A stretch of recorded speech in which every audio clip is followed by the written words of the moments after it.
What's up and welcome to Kinda Funny Games Daily for February 24th, 2021. As always, I'm Tim Geddes, joined by the busiest lady in the business, Andrea Rene. What's good, Tim? Good to see you. How are you doing? It has been a very long time since I've talked to you on or off content. What's up? What's new? Well, we're just running What's Good Games, and I'm working on some side projects, and in general, just trying to take one day at a time, eagerly awaiting the end of this endless nightmare that we all find ourselves in. I was talking with Kevin before we went live, and he was like, "Oh, what's going on?" I'm like, "I wish I had something exciting to say. I wish I had something different to say Here's the other than challenge. I'm in my house again." I want you to come up with one thing that you haven't told anybody yet that you're going to announce here on the show. It doesn't mean to be an announcement, but just something. Okay. A unique thought from Andrea Rene that is about to be Unique revealed for the thought. very first time here on Kinda Funny Games Daily. Okay. I got it. I think I have something I can talk about. Do you want to talk about it now or later? Let's talk about it right now. Okay. So I've been doing this Clubhouse thing. Have you been into Clubhouse, Tim? I have it. I'm not vibing with it, but that's definitely it's just I don't have the time for that. Honestly, that's kind of where I'm leaning. So I've been doing it for a couple of weeks now. I've been invited to be in a couple of different clubhouses, and after I'm done, I always feel like, what did I get out of that? Right? Because most of the people that I'm in clubhouses with, I already know. And it's not private enough that I can have like a candid conversation with those people and really have like a nice catch up like we would if we were like meeting in a lobby bar at a convention or something like that. And it's not like enough of a venue where it's not organized enough where it feels like you're going to a PAX panel for like a very specific thing. Right? And so I feel like I'm kind of caught in this middle place. And then it's really awkward if you have to leave or if you're like, I'm tired, or if you like something comes up at the house, because there's no lurking in Clubhouse. So for people who aren't familiar with what I'm talking about, there's a new app out. It's called Clubhouse, obviously. And it's essentially like a glorified chat app, but it's voice only. But you have a profile kind of like you do on Twitter with a little bio and a profile picture. You can connect your other social profiles to it, and it's invite only. And then once you're in, you can either join other clubs that already exist, or you can start a new club by holding a recurring meeting, and then you can apply to start a club on your own. And the way that it works is you make people moderators, and then they can speak, and then you can have people be speakers, but everybody has to be like really diligent about managing their mute button, even more so than like a typical Zoom call. And then people in the public who are already part of Clubhouse can scroll through and see who's live and then just join your Clubhouse. You can start private rooms if you want as well, but at that point, why are you even using Clubhouse? Why don't you just call somebody Call on the phone? someone. Call somebody on the phone. Well, that's always the weirdest thing with all this. That my experience with Clubhouse, to keep it brief, because I already told the story, but I just got caught listening to Soulja Boy talk by a best friend who tweeted. It was just like, I saw Tim just pop into Soulja Boy's room and then leave. And I'm like, well, I don't like this. I don't like people judging what I'm looking at or consuming. So I hate it. I'm off of all of this. But this reminds me of back when like text messages were first a thing, and everyone's like, why would I do that when I can just call somebody? And it's like, that sounds so silly now, because it's like, well, I mean, texting is just the way people communicate. But then I remember there was the text to voice thing where you would text things and then it would just like do the robot voice at people. And it's like, why? What is the point of this? But you know what? Forget about all of that. This is Kinda Funny Games Daily, where each and every weekday right here on twitch.tv/kindafunnygames, we come at you live with all of the video game news that you need to know. You can watch the show on youtube.com/kindafunnygames or on roosterteeth.com. If you want to listen to it as a podcast, guess what? Just search your favorite podcast service for Kinda Funny Games Daily, and we will be right there for you. We got a whole bunch of fun housekeeping here for you. Kinda Funny contracts are now live in Hitman 3. You can go play and see if you can kill the people in game that Greg wants you to. I know that Blessing and Roger were working really hard on those, so go check them out. It's really cool seeing our logo in Hitman 3. Blessing is playing Among Us for IGN's Black History Month stream today at 2 p.m. Pacific time. Our third FCF draft is tonight at 5:30 p.m. Join Greg, Snowbikemike, and more guests as they have a beer and draft the team that will face off against Johnny Football and the Zappers this Saturday. Johnny Football. Gotta love sports. Thank you to all of our Patreon producers, Graham of Legends, David Mintel, Trent Barry, Blackjack, Louise Aguiar at 8-Bit Louise, James Davis at James Davis Makes, and the Nanobiologist. Today we're brought to you by Brooklyn and Burrow and Logitech, but I'll tell you about that later. For now, let's begin with what is and forever will be the Roper Report. Time for the news. We have 6 stories today. Baker's dozen. Nice work, Kevin. I love it. You gotta love it. Story number 1. PlayStation State of Play tomorrow. This comes from Sid Shuman at the PlayStation blog. It is time for another State of Play. This Thursday, a State of Play broadcast will serve up new updates and deep dives for 10 games coming to PS4 and PS5, including new game announcements and updates on some of the third-party and indie titles you last saw in June's PS5 showcase. The show is clocking in at 30 minutes or so, give or take. Can't wait to hear what you think. And a quick note, there won't be PlayStation hardware or business-focused updates in the show. We're focusing on great games set to come out in the months ahead. It will be Thursday, February 25th at 2 p.m. Pacific time. Andrea? Tim? What are your hype levels? I was more hyped before they were like, it's just 30 minutes. I was like, oh, dang. I was really hoping for a longer State of Play, something 45, maybe even 60 minutes long, so we can get like a good look at what's coming for the PS5 slate. As Greg and Gary talked about yesterday, I mean, they obviously covered a lot of the PlayStation speculation, was that missing from all the announcements, of course, was an update on God of War Ragnarok. So hopefully we're going to get that. If they just made it about God of War, I would be a happy camper. I do think it's really sad that the PlayStation VR 2, or whatever we're calling it now, got this like sad blog post, and then Sony had to come out very specifically to be like, we're not talking about hardware in our State of Play. And so it's like, well, I guess we're not getting any further details on what's going on with that. But I think that this is great. I think that, getting an update is important. I like my PS5 a lot. I'm excited. Yeah. Let's do it. We're going to be live streaming a watch along over at What's Good, so it'll be fun. Yeah, I'm very excited. I think this is actually exactly what I wanted to hear. There's, besides Ratchet's release date, which is later than we all kind of expected, I'm excited to hear more about what PS5 games I have to look forward to this year, hopefully with some dates, hopefully with a little bit more detail. There was a lot of games announced last year, but, to get more actual substantial release dates, maybe we'll get some, maybe not even a date, but just more of like a time frame and understanding of, okay, this is actually coming out in 2021, as opposed to they're just saying it is, but do we really believe it? And there's so many things that they've shown that we might get to see. Final Fantasy 16, God of War 2, Horizon, Forbidden West, like things can show up. I'm not expecting all of them to, but I do think them talking about like the 30 minutes, I think that while of course I'd rather longer, the Nintendo Direct a couple days ago being 50 minutes, like proves that longer is not always better. It can be. But there have been State of Plays that are less than 30 minutes. So I'm happy we're at least getting this. And I do think that that's enough time to jam pack it with a ton of stuff. They're talking about deep dives for 10 games coming to PS4 and PS5. I imagine we're going to be getting a lot of update talk. Maybe Final Fantasy VII Remake finally getting an update for PS5, because that would make a lot of sense. Or Last of Us 2 even. Where's that PS5 update, And those are the type of things that I kind of equate on the Nintendo side to like the Switch ports, where it's like the Switch Wii U ports, where it's like, hey, we all kind of expect them, but it's good to just check them off the list, because we do want all of them to just have their enhanced modes on PS5 so that we can just totally move on to pure next gen and all that.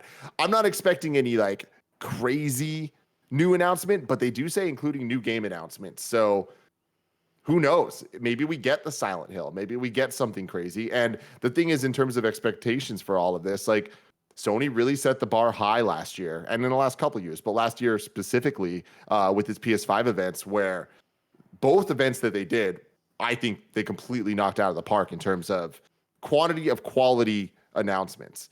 That not all of them hit perfectly. Some of them were weird, where it wasn't clear if it was PS5 and PS4 games or when release dates were. They didn't say Demon's Souls was a launch game. That was bizarre. A lot of bizarre choices. But they announced Demon's Souls. They announced Final Fantasy 16. They announced all like this ridiculous list of games. Ratchet, Gran Turismo, Miles Morales, like blah, blah, blah. It just keeps going on and on and on. So getting a proper state of play, which we haven't had in a while, because last year, if I remember correctly, we only got single game deep dive state of plays, like for Ghost of Tsushima and Last of Us. And then we just got the PS5 events that in a lot of ways functioned like a state of play, but they weren't branded state of play. So it's interesting to see them go back to that. And I'm excited. I think that I have faith that we know the things that they're working on. And it's not like Nintendo where it's like, where's the focus Breath of the Wild? If Ragnarok's not there, we know that other things are going to be there. You know what I mean? Yeah, of course. Yeah, I think that it's going to be a nice mix. I think the idea of them saying we're going to do 10 deep dives in 30 minutes is a little disingenuous. Because that's, even if you gave every game equal amount of time, that's 3 minutes per game, which I wouldn't qualify as a deep dive. But I think that it's good for them to update everybody. I agree with you that it would really be nice to see a game like The Last of Us 2 come to PlayStation 5 with like a proper port, not, just like backwards compatibility, which I'm sure a lot of people have played. I don't know, what else we're going to expect. I'm guessing we're going to get some smaller titles as well. Obviously, PlayStation has done a really great job of promoting their indie community over the last several years, and I know that they've been reinvesting in that space, particularly in the last 18 to 24 months. So I would guess that we're going to see some smaller titles in addition to AAAs, but I think it's going to be great. Yeah, I'm I ready. mean, with that, definitely Kena Bridge of Spirits will be there, and it's a smaller, big title, huge title. But Ratchet and Clank, I definitely expect we're going to see something. A release date for sure, because it's supposed to be coming spring. We got the release date already. Oh, we did. I must have missed it. They dropped that on Twitter last week, I want to say. It's June, if I remember correctly. Got it. Someone in the chat, let me know about that. But anyway, I'm stoked about this. I love PlayStation State of Plays. I think that they really haven't hit their groove yet. There hasn't been a format that I'm like, fuck yeah, you guys nailed it. But I do think that most of the time, every one has been better than the last in terms of format, at least. And I think that this is a very good refresh point. This is a Sony that has been through the year 2020 and understands where they're at and what their capabilities are. And like I said, their events last year that weren't state of plays were fantastic. So I'm hoping this can live up to that. Yeah, June 11th, they're saying, is for Ratchet and Clank. There's a note here that says, Andrea, while we're talking PlayStation, is the PS5 about to be way bigger than the PS4? In all the PlayStation Hubbub yesterday, we didn't talk about Jim Ryan's mention of the PS5 audience. We go back to the GQ article from yesterday, and GQ says, since we've got you here, when is everyone who wants to buy a PS5 going to be able to easily buy one? And Jim Ryan says, all I can say is we're working as hard as we possibly can. You may have read that we sold 4.5 million PS5s at the end of December. That's more than we did PS4s in 2013. And that was the high watermark for the PlayStation generation. So with everything in the world throughout last year, we feel like that was fairly decent. 1 in 4 of those who have bought a PS5 do not have a PS4. And those around are about half are new to the PlayStation Network, so it's really nice that we're able to bring in people from outside. I know there were people who wanted a PS5 and couldn't find one. We're very sorry about that, and obviously grateful that demand has been as strong as it is. Andrea, I say again, is the PS5 going to smash the PS4's install base once people can get their hands on it? No. You really don't think so? No, I don't think so, and I'll tell you why. Because I think that we're at the beginning of a new era of gaming, and that if you look at the last 7 years of video game infrastructure and hardware, it's a very different landscape than what the next 7 years will be. And I think that is in large part due to mobile gaming being on the rise and different mobile platforms being on the rise. And of course, the introduction of cloud gaming. Now, I know that there are a ton of problems with cloud gaming right now.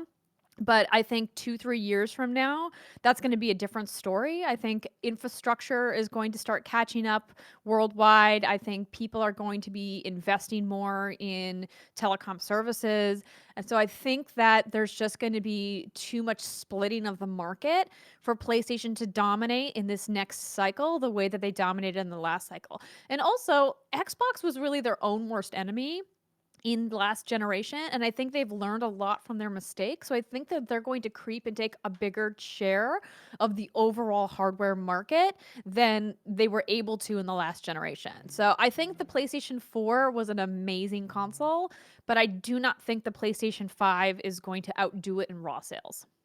That's very interesting points, and I do disagree with you, but I think that what you're saying is very salient there. I think the PS5 is going to sell more than the PS4, specifically because I think that the PS4 generation made Sony as mainstream as possible when it comes to video games, and video games are just bigger than they've ever been.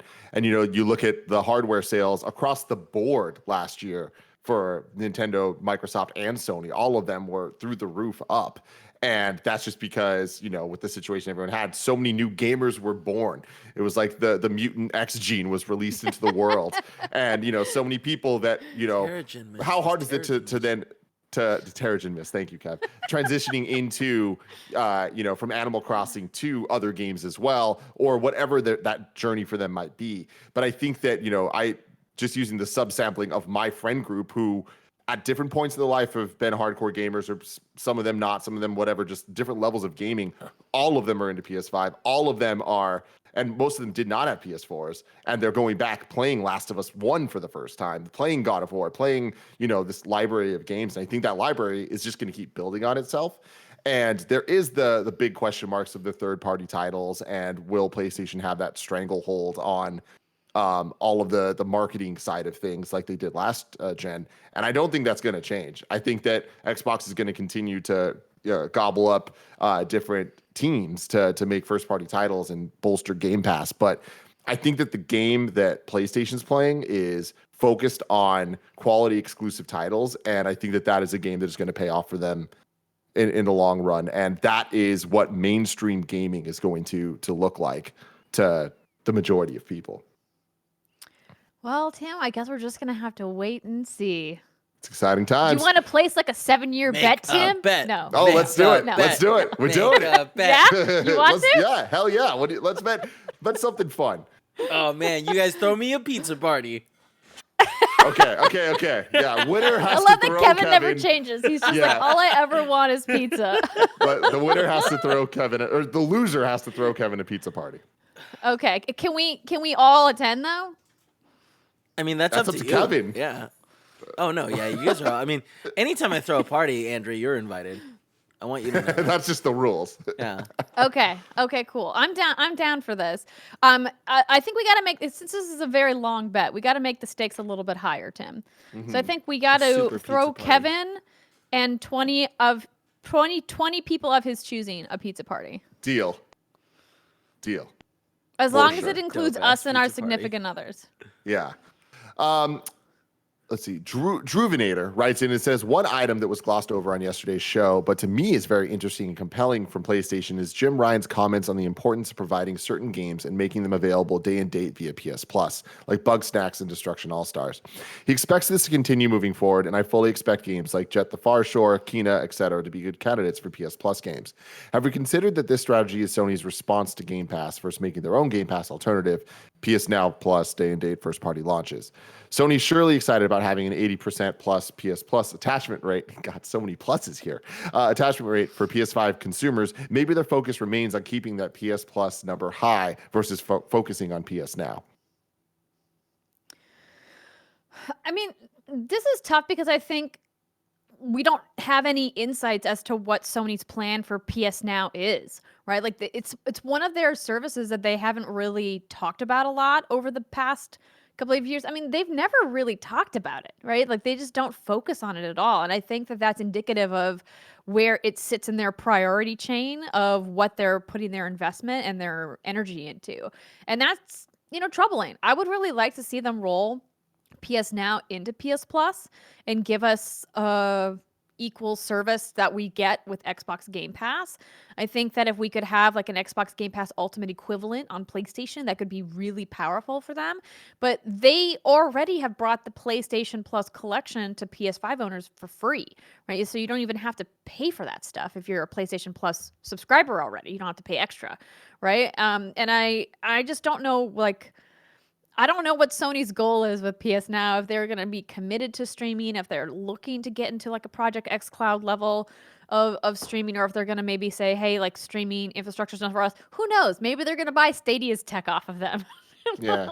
Like, Totally. I mean, my theory on it is that they want to keep PS Now and PS Plus separate for now because they know that they can't compete with Game Pass on a one-to-one level. And the closer they get to that, the more comparisons are going to be made. So until they're ready to compete on that level with the cloud infrastructure and all that, I don't think that we're going to be hearing that much about PS Now. I will say I'm pretty surprised that they haven't figured that out and haven't been talking about it. But I do think that it speaks to the game that they're playing and the way that they see their titles and their gaming ecosystem and how people buy games on their platform. And I think that I've said this a bunch of times, but I don't think the PS Plus collection gets enough credit for how amazing it is of all these fantastic titles that are available essentially for free if you have PS Plus on PS5. And that is for so many people that missed out on PS4 games. That's crazy to a lot of people in our chat because they all played the games because they own PS4s. But guess what? A ton of people out there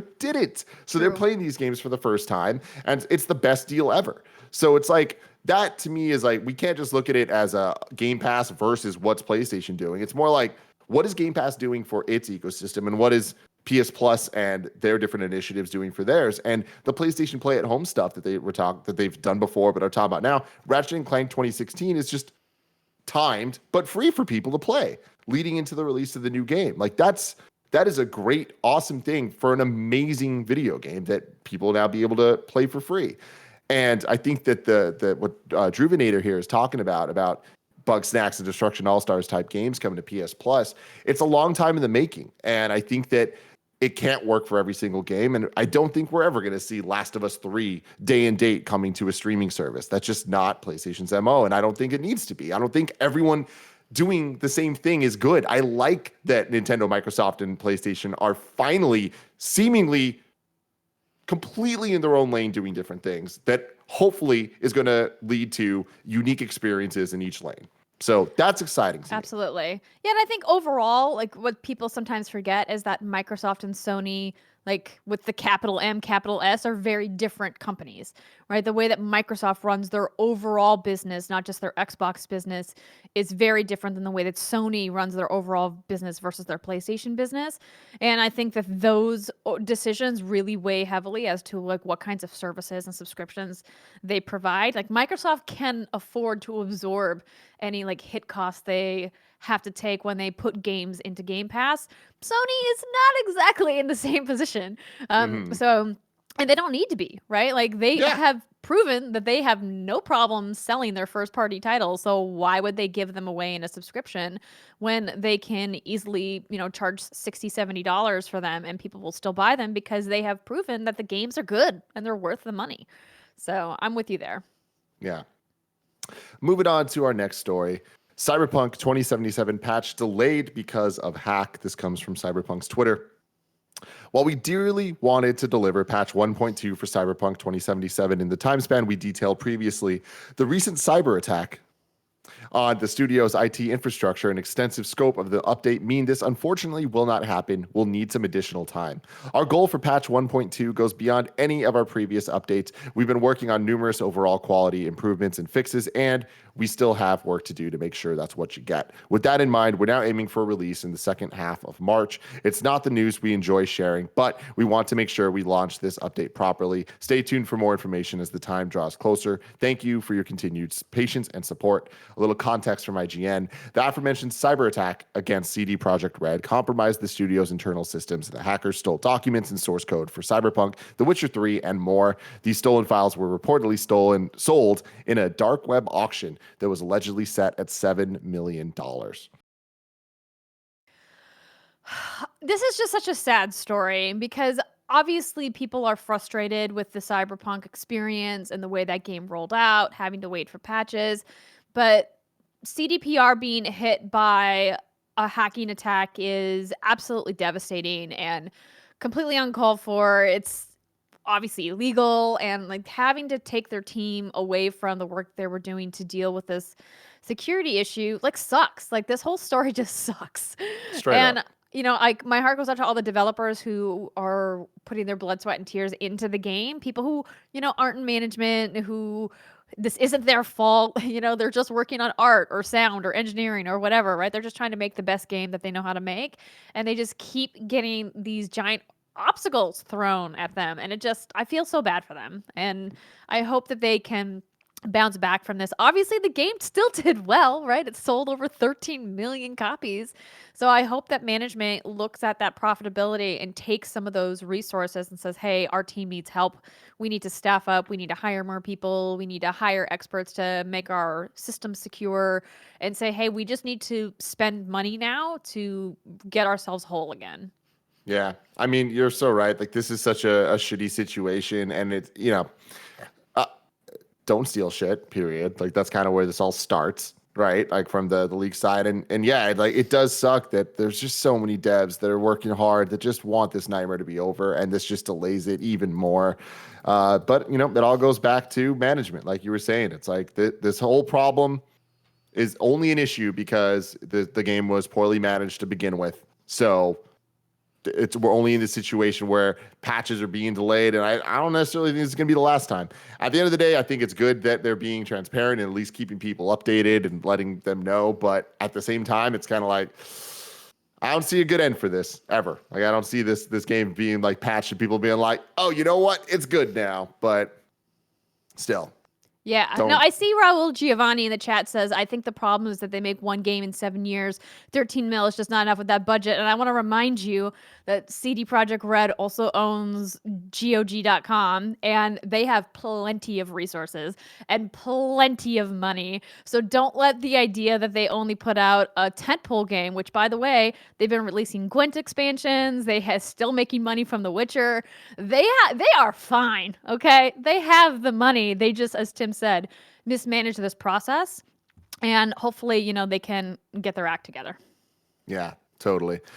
So let's see. We got a question from Bilbo Baginzezz saying, welcome back, Andrea. Miss you always. I'd be lying if I said I hadn't expected to hear this immediately after the news of their hack. I'm waiting to play this on PS5 until this February patch came out, at the least because I like the best first impression possible. The delay's a bummer. Still, I feel for the developers who must be working so hard to get this game up to snuff. But CD Projekt Red's management seems to constantly be putting a sour taste in my mouth, and I'm losing trust.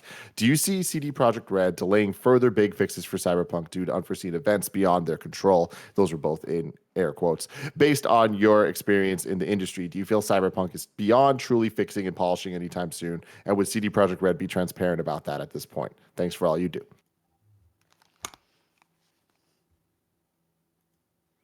Andrea. Okay. Hi. Sorry. I just realized that my earbuds just decided to shit out on me in the middle of that. But good news. Sorry. I have my other headset right here. And you were just reading the We're question. Ready. Just reading the question in the chat. chat. Question for you here. Yeah. Do you see CD Projekt Red delaying further big fixes for Cyberpunk due to unforeseen events beyond their control? Yes. 100%. I think that to do is stop putting dates on their patches. And I think that they should just say, hey, we're working on it. The patches will come when they're ready. Thank you for your patience. They've already offered refunds. So if you're not willing to wait for the patches, get your refund, right? So I think that that's where we're at. And the people just who are patient just need to keep being patient and keep supporting them as a studio. And if you're table flip, fuck them, get your refund and stop bitching about it, right? That's where we're at. And they clearly need more time. And I fully expect there to be more delays, because I think that once they've finally now started digging into everything they need to do, they're like, this just needs more time. I mean, it could be that Cyberpunk 2077 for console just needed another full year of development, and it never got it. And I say, don't, at this point, don't rush patches. Don't rush, the next gen version of the game. At this point, you've already made the bed. You're lying in it. You're in there in the shit. Just stay in the shit and don't try to claw your way out until you're absolutely ready.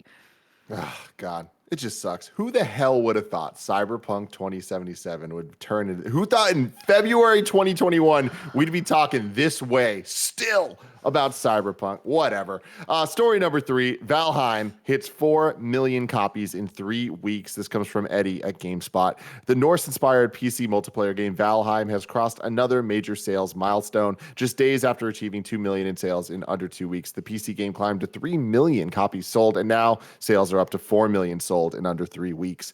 Here's some other fun stats that developer Iron Gate and publisher Coffee Stain announced. Valheim has reached more than 500,000 peak concurrent players on Steam.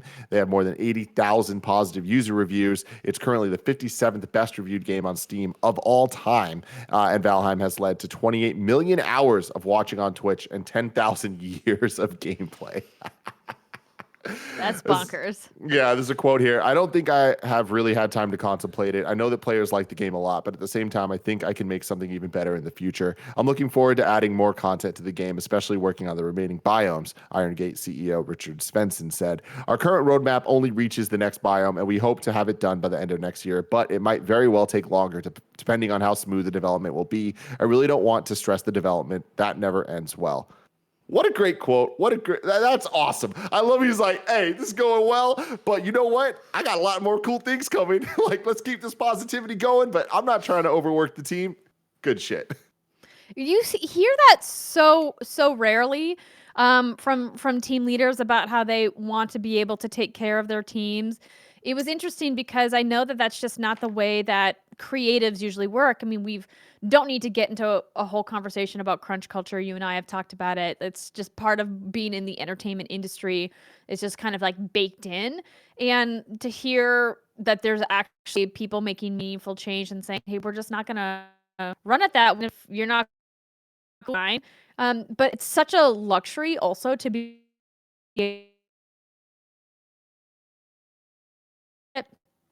I love that. Your mic's cutting in and out, just a heads up. My mic is cutting in and out? Yeah, that last sentence was real hard to understand anything. Talk again? I definitely don't know why that's happening. Now you sound good. It was just for a second. I think it was just maybe the internet or something. We have been having a lot of problems with Discord. I don't know if it's Discord related or what. Maybe John's streaming too many things in the living room. Stop streaming, many honey. things. Turn the show off. You sound good now. It's not breaking up. So okay.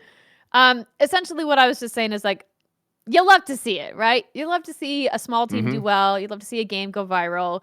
And for them to say, hey, you know, we're not going to bend over backwards to try to keep up because we just can't. So we're going to take care of ourselves. And when new content comes out, right?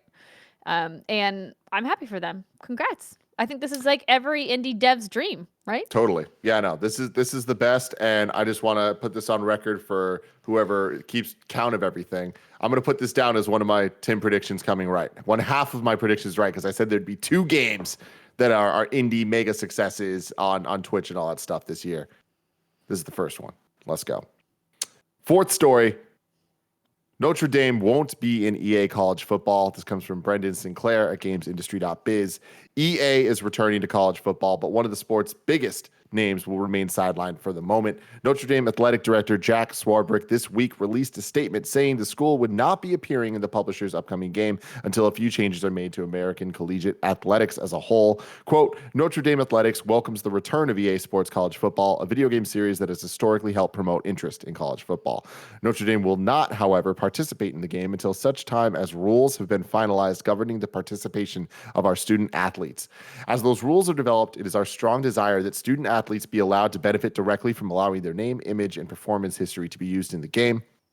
Historically, college athletes have not been allowed to benefit from their name, image, or likeness rights. However, in 2019, California passed a law that would allow players to hire agents and get endorsement deals, and the NCAA reversed its longstanding opposition to the concept the next week.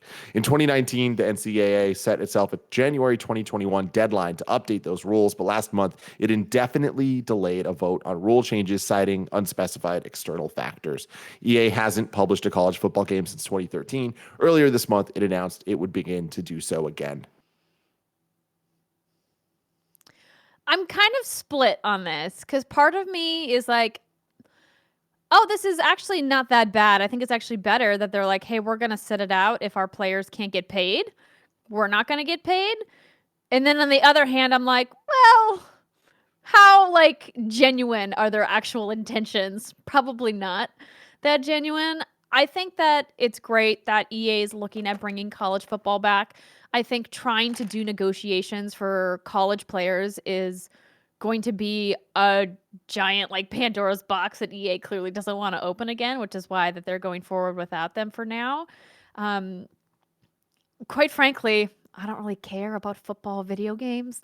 Gonna burst some people's bubble out there, but I'm happy for all of you that do. It's just tough when you're talking about likeness rights. I mean, they're expensive. They're tough. Yeah. And if No, if John Drake was still watching the show, he would probably be in chat talking about how he has to negotiate likeness rights all the time. yeah, it's interesting because like there is the two sides to this where are Notre Dame just trying to get more money for themselves, and like obviously at the end of the day they get that no matter what. So it's like that is a factor here, but how much of it is them actually caring about their players and wanting them to be treated correctly, because like undeniably they should be able to have these rights, and it sounds like it's bullshit that there's external factors indefinitely delaying a vote that had a date to make these kind of changes like that.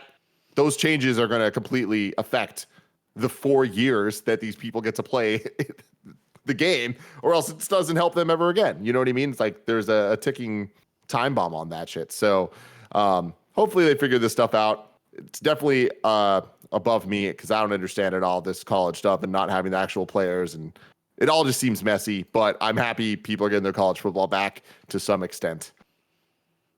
Number 5, Alien is coming to Fortnite. Kev, can you pull up the video for this, please? Fortnite's Twitter's teasing that characters from Alien will be coming to the game. You can expect Ellen Ripley and a xenomorph like Sarah Connor and the Terminator. Are you playing Fortnite, Andrea?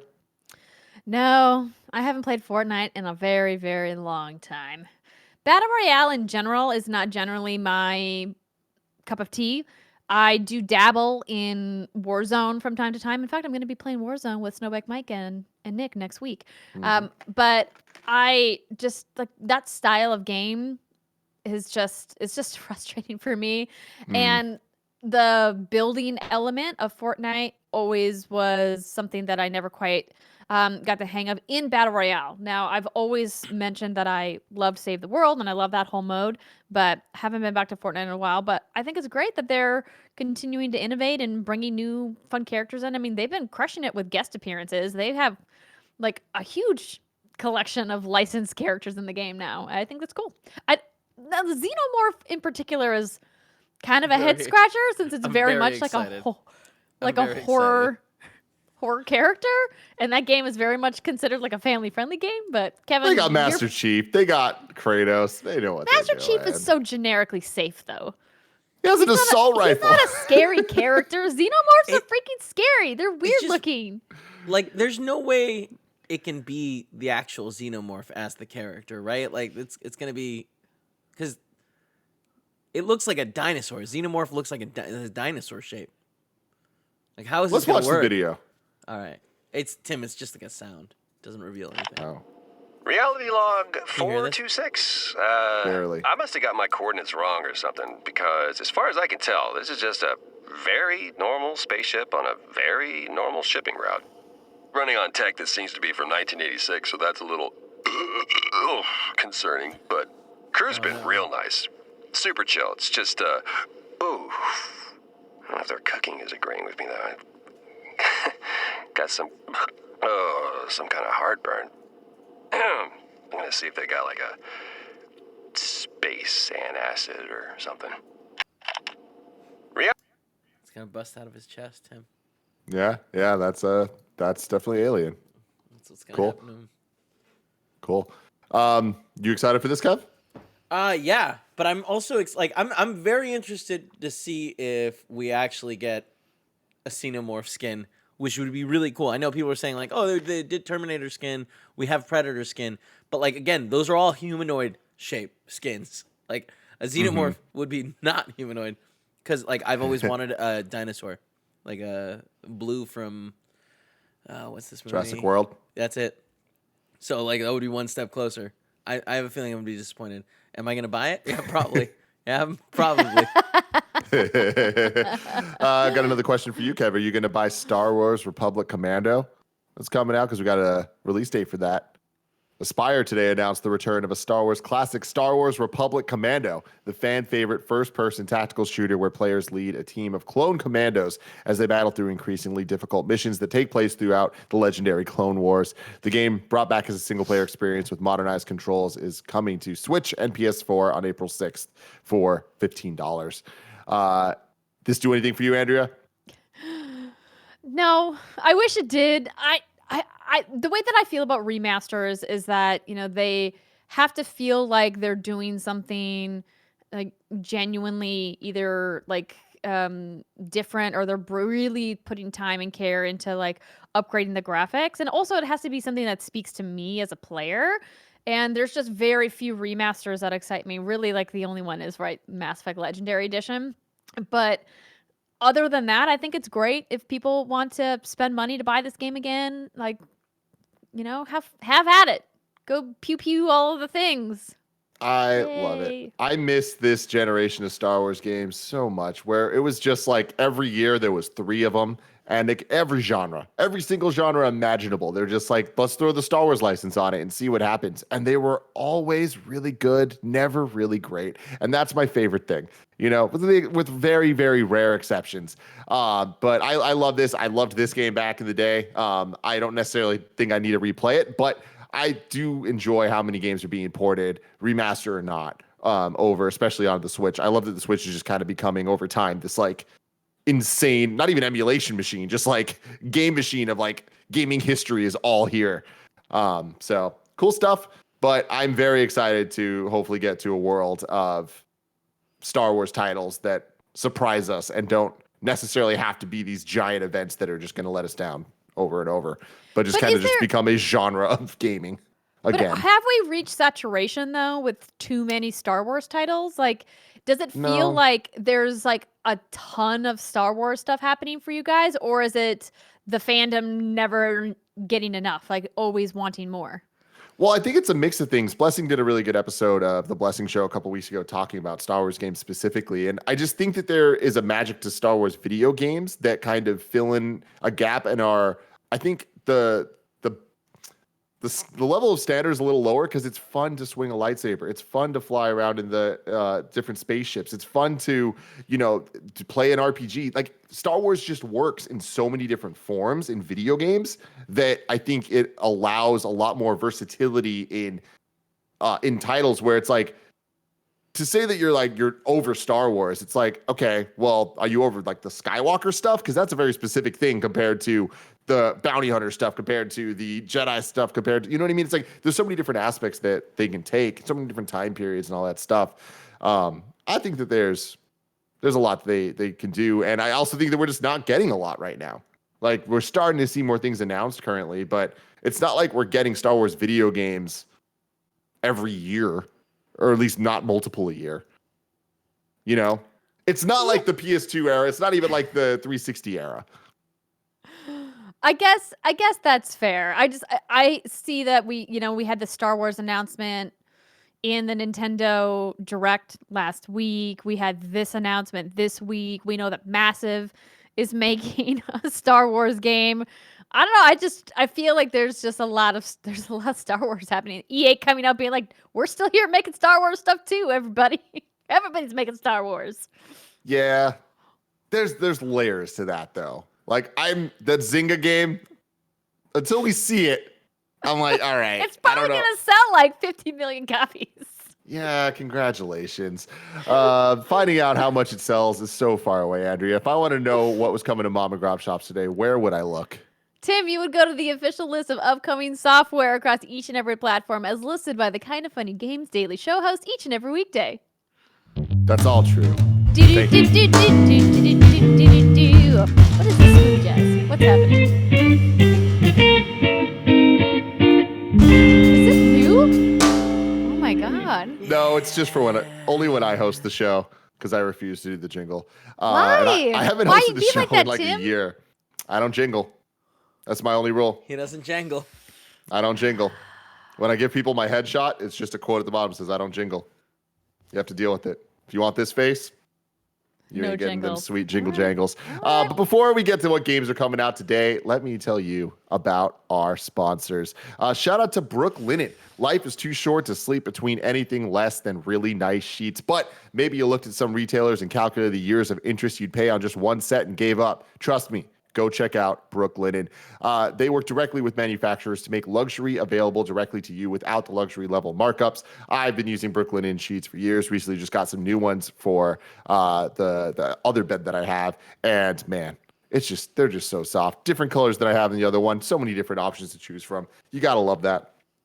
Brook Linen has over 50,000 five-star reviews and counting. They're so confident you will love their products, they even offer a 365-day money-back guarantee. So many people at Kind of Funny love Brook Linen. It's not just me. Greg Miller loves it too. He loves those towels, man, because they got towels. They got options. Go to brooklinen.com and enter code KFGD to get $25 off when you spend $100 or more, plus free shipping. That's BROOKLINEN.com and enter code KFGD to get $25 off. Brooklinen.com, promo code KFGD. Next up, shout out to Burrow. Finding new furniture is always a hassle, whether it's finding what's right, getting it delivered, or the setup itself. That's why I'm excited to tell you that this episode's brought to you by Burrow, the furniture company that's designing smarter, simpler things for modern life at home. No more visits to far-flung warehouse stores, no high-pressure salespeople. Plus, Burrow's world-class support team is available for you whatever you need. My favorite thing about Burrow, I have one of their couches, is that they're expandable. Like right now I have a 2-seater one, but if I wanted to make a 3-seat, you could just buy that one piece, put it in the middle, boom. It makes it bigger. If it's just a straight line, you can make it an L if you want. You can get crazy. They allow you to do that with Burrow. It's furniture designed for the way that you live, and the award-winning Nomad sofa has a built-in USB charger. That's the type of tech that Tim Geddes love. I got to charge my USBs at all times. Assembly is simple. Burrow customers literally write reviews applauding the instructions for being so easy to follow. Modular design means they're easy to set up, but also easy to take with you to your next home. Burrow is also fast with free shipping on every order. Burrow saves you an average of $100 on large items like a couch. Right now, you can get $75 off your first order at burrow.com/games. That's Burrow, BURROW.com/games for $75 off your Burrow purchase. Burrow.com/games. And finally, shout out to Logitech. Gaming headsets are important. You want a headset with a good mic, good sound, and a headset that feels comfortable to wear, and that's what's best about the G733 wireless gaming headset from Logitech G. I have that sideways. The G733 Lightspeed wireless gaming headset comes with 2.4 gigahertz wireless connectivity, front-facing dual-zone light sync RGB, Blue Voice mic technology, Pro G audio drivers, and multiple colorways to choose from. Wow, that is so many cool options and things that I love. Gotta love RGB. Gotta love when I can make my headset match my life. Also has a total freedom with up to 20 meters wireless range with Lightspeed wireless, so you can play for 29 plus hours of battery life wirelessly on PlayStation 4 with stereo sound. It's available in multiple colorways, each with its own vibrant, reversible headband and corresponding ear pads. For a limited time, Logitech G is offering our listeners express shipping at logitechg.com. Use code KINDAFUNNYDAILY, free ship 222. For express shipping today. That's express shipping for all Logitech G products with promo code KINDAFUNNYDAILY, free ship 222. I'm going to say that one more time. It is KINDAFUNNYDAILY, free ship 222. LogitechG.com for express shipping. Hurry now, since this promo will expire in 3 days. Kind of funny daily free ship 222. All right, Andrea, back to the show here. Back to the show. Out today, all right, we have Werewolf, the Apocalypse, Heart of the Forest coming to PS4 and Xbox One. We have Horned Knight coming to Xbox One. When do you say horned and when do you say horned? You never say horned. So why do you say cursed child? Because you're trying to be dramatic? I don't know. The Horned Knight comes to Xbox One. Active Neurons 3, Wonders of the World comes to Xbox One. Iota comes to Switch. Retrace Memories of Death comes to Switch. Night Vision on Switch. Gene Forge 1, Mutagen on PC and Mac. The Legend of Heroes, Sen no Kakashi to Kai, the Erobianian Civil War comes to PC. Fight in Tight Spaces comes to PC. Old School RuneScape comes to Steam today. Farkle Safari. I'm literally Googling this. What the because hell I'm is like, what the heck is Farkle Farkle Safari, man? Safari? Farkle Safari out now on iOS and Android. Minecraft Dungeons Flames of the Nether available now. Some new dates for you on March 18th. Explosion Aid DX will be available in the Americas and Europe on PS5 and PS4 and Nintendo Switch. Xbox One version will support a worldwide release. Narita Boy comes out the 30th of March on every console known to man. Deals the day. Lust for Darkness is free on Steam this weekend. So that's pretty cool. That's fantastic. But now it's time for reader mail. You can go to patreon.com/kindafunnygames to write in your reader mail. Am I stalling right now? 100% I'm stalling right now because I didn't prep the show. Greg Miller prepped the show, and there is no reader mail for me to read here.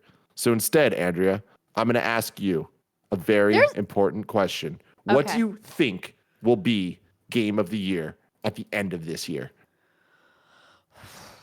Yeah, it's a big question. Why would you know this? You don't even know what games are coming out this year. I mean, if God of War Ragnarok does come out this year, I don't see how that game is not Game of the Year, knowing the masterpiece that was God of War.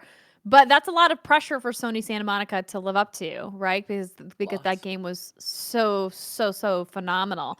And I think that they're a shoo-in to win Game of the Year if they do release this year. But if Horizon Forbidden West also comes out this year, ooh, that's going to be a tough one because that game was also an amazing, wonderful, fantastic piece of game making and game development.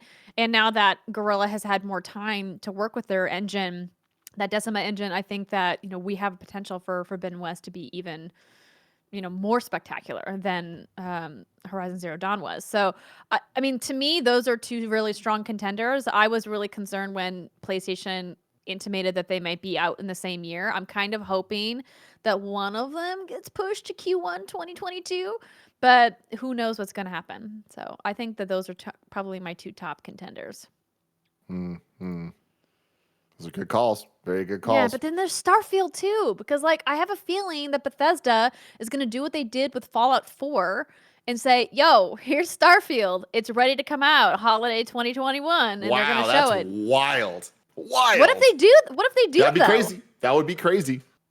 I think there's been too much going on at Bethesda that I don't know if they're ready for that. But wow, that would be cool.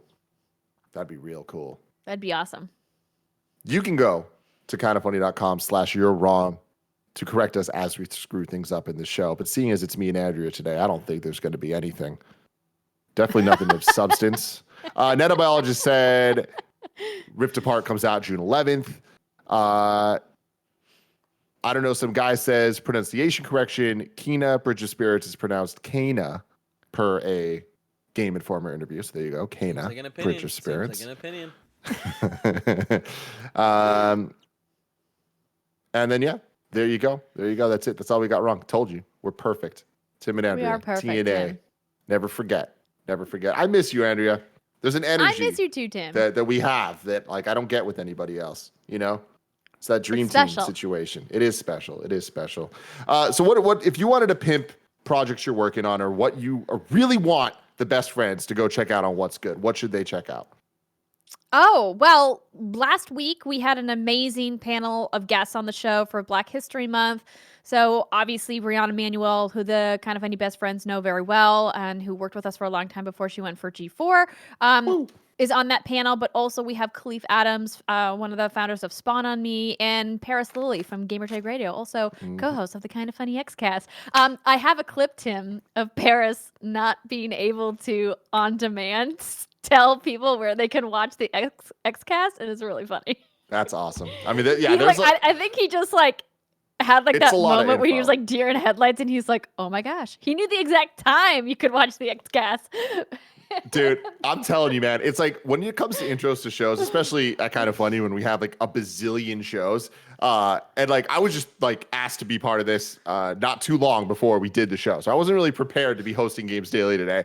But I come in and it is just like you go into robot mode of just like, here's the show, you can get it here, you can do this thing, blah, blah, blah. And I'm always impressed at the end of it where I'm like, okay, I flubbed a couple words there, but at the end of the day, I got all the info out. Like it's crazy how it's in here somehow, and it comes out this little hole. Insane. Exactly. It's just repetition. But they were all wonderful on the show last week, and for the feature segment in the back half of the show, we talk about what Black History Month means to them as Black content creators, and what it means to be a content creator in the space, and how important education and activism is in their content and in their lives. And it's a really great conversation, and it's not all serious. It does go to really some really fun places. And of course, Khalif has to bring up our age-old raging debate about oatmeal raisin cookies, which is hilarious to me. But it's a great show. So of course you can find it wherever you find your favorite Kind of Funny shows on the podcast, the platform of your choice. You can find us at roosterteeth.com as well, at youtube.com/what'sgoodgames. And I'm still streaming at twitch.tv/what's good games as well, and I'll be live streaming along tomorrow if you want to have Kind of Funny up in one window and What's Good up in another window. So many windows. Love to see it. I need to ask, what's up with the oatmeal cookies? Oh, so I don't care that oatmeal raisin cookies exist. I am of the mindset that chocolate chip cookies are always better than oatmeal raisin cookies. Always. That if you had to choose, if there was a plate in front of you, that you would choose the chocolate chip cookie, and that it is absolutely atrocious when people try to pass oatmeal raisin cookies off as chocolate chip cookies. They're tricking you. I think I would say 8 out of 10 people, or 4 out of 5. would prefer chocolate chips. 16 out of 20 people. People would go get an oatmeal raisin cookie hoping that it is a chocolate chip oatmeal cookie, and are disappointed every time. That's what I'm saying. And he wouldn't have it. And Ree and Paris were on his side. They were all on team oatmeal raisin, and I was like, no. Raisins? Why? Why would you rather have raisins in your cookie than chocolate chips? I don't get it. And I know people in the chat are like, what about oatmeal chocolate chip? That's not what we're talking about. We're talking specifically about oatmeal raisin. Here's my thing. I love oatmeal raisin cookies. I also love chocolate chip cookies. In no world would I argue that chocolate chip cookies aren't the default cookie. And I agree that you should never they should never be on the same plate. Like, that's stupid and fucked up. Don't try to mislead people. Like, you know what I mean? Like, that ain't okay. But I do think that oatmeal raisin cookies get a ridiculous bad rap that is undeserved. Because I'm going to say, this is a new statement that I'm making here.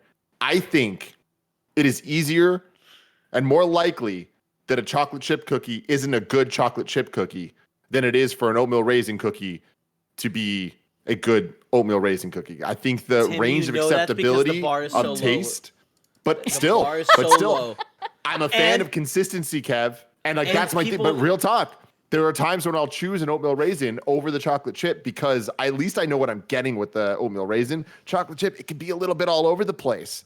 And that's because people with such haste are often trying to make chocolate chip cookies to reach the demand, you know? To hit. Yeah, with such haste. You're right. You're making a good point. I mean, chocolate chip cookies are something very special. And with that, we're going to end this episode of Kind of Funny. I love everything we do here. But we're going to end this episode of Kind of Funny Games Daily. Andrea, thank you very much for joining us. You will return next week with some Call of Duty Warzone action, dropping into the zone, the Cal Zone as they call it. Exciting stuff. But stay tuned for the Patreon exclusive post show that is about to happen right now. That guess what? It's going to be Andrea hanging out with Barrett Courtney. That's cool stuff. They're going to catch up. They're going to talk about, what are they going to talk about? Let me see. We already got something here for you. Hopefully not Zelda. Creative directors. It's about creative directors. Yes. But until next time, love you guys. Bye.